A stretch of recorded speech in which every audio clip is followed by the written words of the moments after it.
Parents are supposed to be the ones you can depend on during down times and look to for guidance. Unfortunately, many parents say emotionally harmful things that can have a lasting negative psychological effect. This isn't an out-of-date phenomenon. Just 10 years ago, the number of children living in such an environment was approximately 55,000, as noted by the program Prevent Child Abuse America.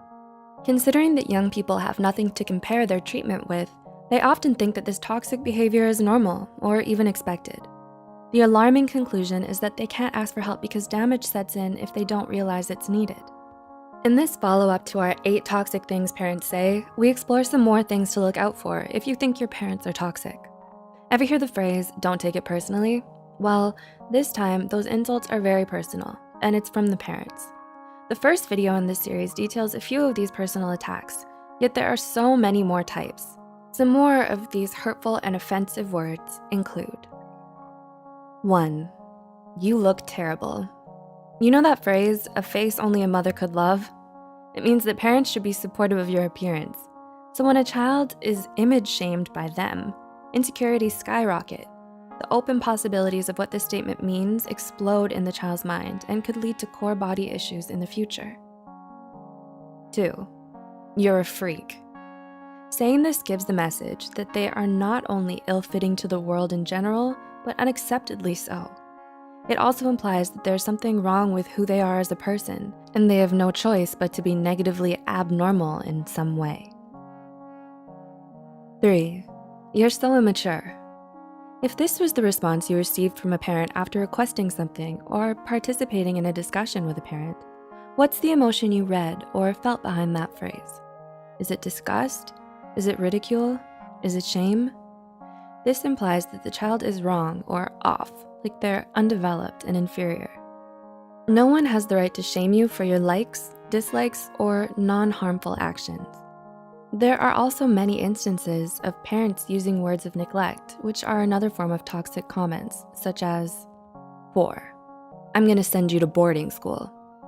How many times has it been shown in movies or shows where a parent or step-parent says this? Answer: far too many. Sadly, this is the case of art imitating life. Yes, parents do say these things to their actual children.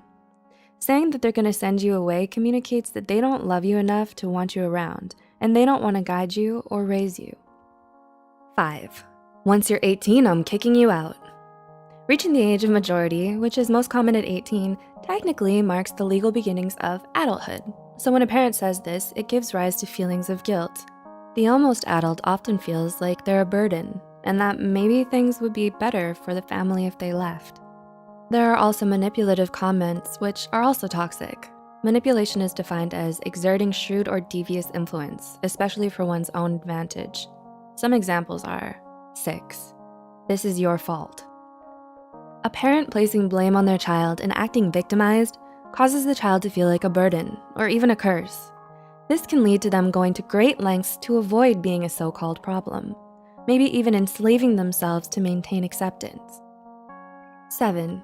Show me some respect. It's certainly important for people to give respect where it's due. However, there are limits. If a parent or elder are toxic, being commanded to respect such behavior just because they're older is confusing. This also sends a message that once you get to a certain age, it's okay to behave in a disreputable or unethical manner because other people should respect you no matter what, just because you're older. The adult in this case is betting on the youth unquestioningly being respectful without need for a reason, allowing the adult full control. Critical thinking and questioning can help the child out of this if they have proper guidance. Other toxic comments come in the form of controlling words, such as 8. Do what I say or else. This is an outright threat. This dismisses the child's independent needs and desires, leaving them feeling unworthy of anything other than following the parent's whims.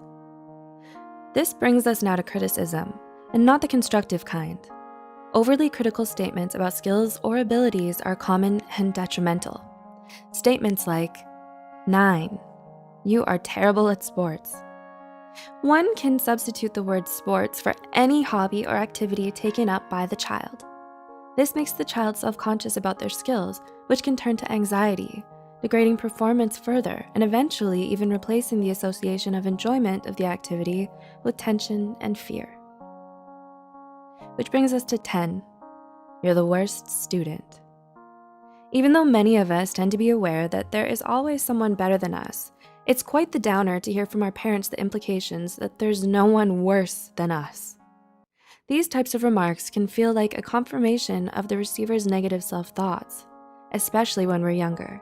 We tend to trust our parents above all others, so being confirmed by them as the worst definitely contributes to low self-esteem and feelings of being generally undeserving. Many of these toxic things parents say are more than just poisonous hot air. They're also verbal abuse, wherein a pattern of behavior is used to maintain power and control over another. Therefore, it's particularly important to be aware of what qualifies as toxic. Have either of your parents ever said anything like this to you? Do you know anyone whose parents frequently speak this way? If you're curious and want to know more about toxic family dynamics, check out our other videos related to this subject. The links are in the description below. We'll see you in the next video, and as always, thanks so much for watching.